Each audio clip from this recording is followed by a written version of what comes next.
Donovan Mitchell is going crazy these days. January 26, 2026. Donovan Mitchell drops 45 points on Orlando. Efficient, controlled, and completely ruthless. Cleveland wins by 16. And somewhere in a league office, somebody is starting to worry. Chapter 1. 29 years old, 7 All-Star selections, and 0 conference final. For 8 straight years, the NBA got comfortable with a version of Donovan Mitchell that was brilliant, but ultimately beatable. Spectacular in the regular season, dangerous in the first round, gone by May. That version felt safe, manageable. The version currently putting up 28.5 points per game alongside James Harden in Cleveland does not feel safe at all. The league feared this player from day one. They just got lucky that it took this long for him to fully arrive. Chapter 2, the ceiling was never in question. 71 points told us everything. To understand why intelligent basketball people have always been quietly terrified of Donovan Mitchell, you have to understand what he is actually capable of when everything lines up. January 2nd, 2023, Cleveland versus Chicago. Mitchell dropped 71 points. Minutes as Donovan Mitchell zigzags inside, floats it up and floats it in. 52 now. Not 71 points in a padded stat line against a shorthanded opponent on a meaningless Tuesday. 71 actual points in a real NBA game. He became just the 7th player in league history to ever reach that number, the shortest player ever to do it. The most points anyone had scored in a single game since Kobe Bryant's 81 back in 2006. But here is the part that takes the whole performance from impressive to genuinely absurd. That same night, Mitchell finished with 11 assists. No player in NBA history had ever combined 70 points with 10 or more assists in the same game. He did not just score, he orchestrated the entire thing while scoring 71. The company he joined with that performance includes only Wilt, Kobe, David Thompson, David Robinson, Elgin Baylor, and Devin Booker. That is the ceiling we are talking about with this man. In the playoffs, when Mitchell gets locked in, the historical comparisons get uncomfortable for everyone who has to guard him. In 2020 against Denver, he dropped 2 50-point games in the same series. The only players who had ever done that before him were Michael Jordan and Allen Iverson. As a rookie, he scored 171 points in his first 6 playoff games, 3rd most in history, behind only Kareem Abdul-Jabbar and Wilt Chamberlain. 1 points per game, which is elite by any reasonable measure. The offensive arsenal is genuinely complete. Step back threes from 30 feet, mid-range daggers pulled up over outstretched hands, explosive finishes through contact, and the clutch gene, that thing that separates players who want the ball when everything is on the line from players who find creative reasons to be somewhere else. For the Lakers, Jazz comfortably ahead. Look out below! 7 All-Star selections by 29 years old. First team All-NBA in 2025, joining LeBron James and Mark Price as the only Cavaliers ever to earn that honor. The tools were never the question. The talent was never in doubt. The NBA knew from early in his career what the nightmare scenario looked like. If Donovan Mitchell ever figured out how to translate everything he was capable of into consistent dominance when the stakes were highest, there would be no answer, no scheme, no adjustment that actually worked. Just a problem without a solution. The problem was, for 8 straight years, spring kept arriving and the same ending kept happening. Chapter 3, 8 years, 0 conference finals, the pattern that became a label. Here is what nobody wanted to say out loud for a long time, because saying it felt cruel about a player this talented. 8 consecutive playoff appearances, 8 consecutive exits before the conference finals. Every single spring, same result, different uniform, different teammates, same conclusion. 2021 with Utah, top seed in the entire Western Conference. Mitchell was unstoppable in the first round, doing what he does when the games matter most. Then the Clippers adjusted. The Jazz fell apart in 6 games, and summer arrived ahead of schedule. Again, 2024 with Cleveland, he carried the Cavaliers to the playoffs without LeBron for the first time since 1998, a genuinely historic achievement, and still could not get past the second round. Then came 2025, the year the entire narrative was supposed to finally change. Cleveland finished 64-18, best record in the Eastern Conference, best record in franchise history since the 2008-09 LeBron era. Mitchell finished 5th in MVP voting. Evan Mobley won Defensive Player of the Year. Kenny Atkinson won Coach of the Year. They swept Miami in the first round. Dominant, convincing, exactly what a championship contender is supposed to look like in April. Then Indiana happened. The Pacers took them apart in 5 games. 5. 3 of those losses came at home, in front of fans who had genuinely convinced themselves this was the year everything clicked. The Cavaliers became only the 4th team in NBA history to win 64 or more regular season games and fail to reach the conference finals. That is a stupidly exclusive list to be on, and and not in a good way. The criticism arrived fast, and it was not gentle. Analysts questioned whether Mitchell could ever actually be the best player on a championship team. His 38% playoff usage rate drew fire. Was he holding the ball too long when defenses tightened and everyone else was standing around waiting? The narrative hardened into something genuinely ugly. Talented scorer, big moment problem. The choker label attached itself, and the media was not interested in removing it. Former players piled on. Talking heads ran the same debate cycle for weeks. Does he have it? That intangible thing champions carry that cannot be coached or developed. You either have it or you do not. Mitchell heard every word of it. After the Indiana loss, he admitted publicly that he was not just disappointed, he was crushed. Embarrassed was the word he used. It took him nearly a month to emotionally recover enough to function normally. He traveled with his wife trying to escape the noise, but the noise followed him. He stayed in Cleveland for a week after the elimination, unable to bring himself to actually leave because leaving meant accepting it was over. He did not sleep after Game 5. He watched replays of the loss twice, alone, torturing himself with every possession that went wrong. 8 years of playoff appearances, 0 conference finals. At some point, the pattern stops being bad luck and starts being something more structural. That is what the league believed. That is what the media believed. And sitting alone watching Game 5 replays at 2 in the morning, maybe that is what Mitchell started to quietly believe too. He was about to make a decision about that belief. Paid because the fatigue factor.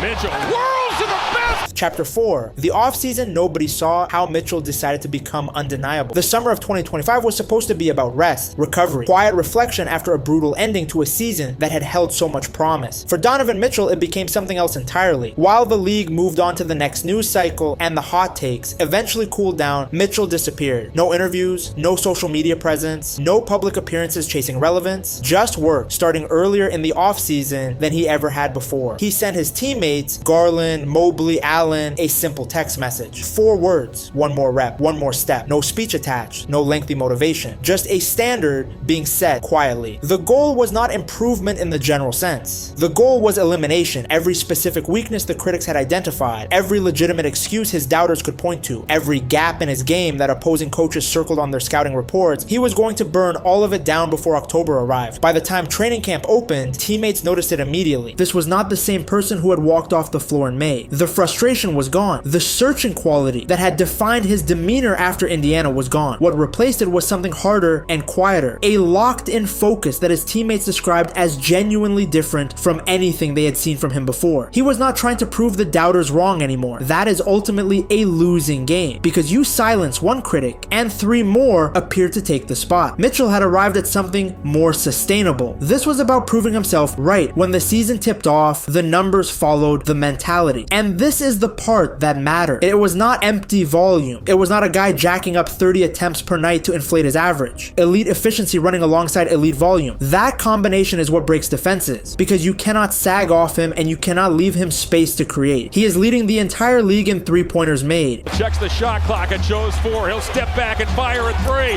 Donovan Mitchell was not top 5, not top 3, first. The whole damn league. His 7th All-Star selection came as no surprise given the number, but people who were watching closely noticed something different about how he carried himself this time. There was an edge to him, a coldness, the specific kind of quiet confidence that only comes from a man who has genuinely done the work and knows what is waiting on the other side of it. Chapter 5. The trade that changed the entire equation. February 4th, 2026. The trade deadline. Cleveland sends Darius Garland and a 2026 second-round pick to the Los Angeles Clippers. In return, they receive James Harden, a former MVP, 11-time All-Star, and one of the greatest pure playmakers the sport has ever produced. Nobody saw it coming. For 3 years, the Cavaliers had constructed their identity around the core 4 of Mitchell, Garland, Mobley, and Allen. They won 64 regular season games with that group intact. They dominated stretches of basketball that looked genuinely championship caliber, and they kept falling short in the playoffs when it mattered most. So Cleveland made a choice. They did not dismantle the core because they stopped believing in Garland. They dismantled it because they believed in Mitchell enough to go all in right now. This was not a roster adjustment. This was a declaration, a message sent to every team in the Eastern Conference at once. We are done building towards something. We are doing it now. And for Mitchell, overnight, the entire offensive dynamic transformed. Think about what Harden actually brings to a basketball team. 9+ assists per game in his prime year. Elite pick and roll manipulation that defenses have been studying for 15 years and still cannot fully solve. The ability to break down any defensive structure and manufacture clean looks for everyone operating around him. And there is a dimension to what Harden does that gets forgotten in conversations about his legacy, or what he unlocks for big men specifically. In Houston, Clint Capella became one of the most impactful centers in the league. In Philadelphia, Joel Embiid won the MVP award. In Los Angeles, Ivica Zubac had the best stretches of his entire career. Now imagine what that gravity does for a front court containing both Evan Mobley and Jarrett Allen. For years, Mitchell carried the full playmaking burden alongside his scoring workload. In the playoffs, when defenses tightened and started throwing doubles and traps at him in every pick and roll, the pressure compounded into something almost impossible to manage. He had to create for himself and manufacture for everyone else simultaneously. It was too much weight for one person to carry consistently over a full playoff series against elite competition.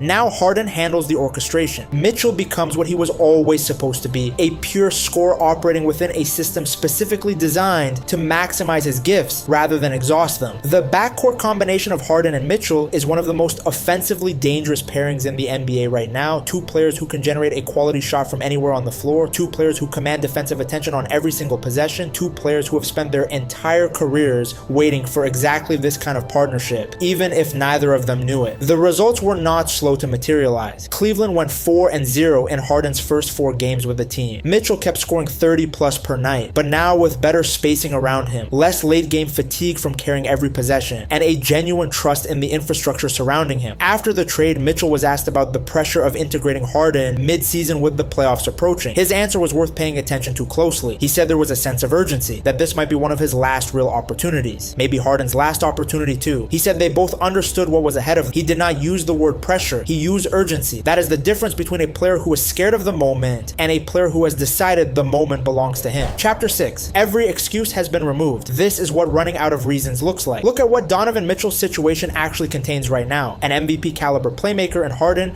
drawing defensive attention and creating open looks out of every pick and roll. A defensive player of the year in Evan Mobley anchoring the other end and protecting everything at the rim. Elite interior presence in Jarrett Allen. A coach of the year in Kenny Atkinson, managing rotations and in-game adjustments. A front office that just demonstrated it is willing to sacrifice significant future assets to win right now. Every criticism has been answered. Every structural excuse has been dismantled. Every weapon has been loaded and handed to him. The league spent years operating on a comfortable assumption that Mitchell would stay talented but incomplete, that the supporting cast would never quite fit together at the right time, that the playoff demons that had followed him from Utah to Cleveland would keep doing their job year after year, that the pattern was permanent rather than circumstantial. That assumption is no longer available. The circumstances have changed completely. Donovan Mitchell is 29 years old. He is in his absolute prime. He has 7 All-Star selections, a 28-point career playoff average, and a 71-point game on his resume that puts him in historical company most players cannot touch. He has never made it past the second round. James Harden, for all his regular season brilliance and individual accolades, has 1 finals appearance and 0 championship. Both men are sitting in the same locker room right now, staring at the same calendar, and both of them understand at a bone-deep level that windows do not stay open indefinitely. The NBA spent 8 years hoping Mitchell would remain comfortable, hoping he would keep producing spectacular regular season numbers and disappearing in May in a way that felt almost predictable. The league got used to the pattern, coaches game planned for it, media figures built entire analytical frameworks around it. That hope is gone. The player dominating games right now is not the one those frameworks were built to contain. Something snapped in that offseason after Indiana. Not broken, sharpened. And the team around him is now constructed in a way that removes the last reasonable objection to what he might be capable of when spring arrives. Donovan Mitchell is becoming exactly what the NBA feared most when they first watched him play. And the genuinely frightening part is that by his own admission, he is just now getting started. If you liked watching this breakdown, drop a comment below. Is this finally the year Mitchell silences every single critic at once? Or does the pattern have one more chapter left in it? Hit like, subscribe, and keep watching because the next few months in Cleveland are going to be must-see television either way.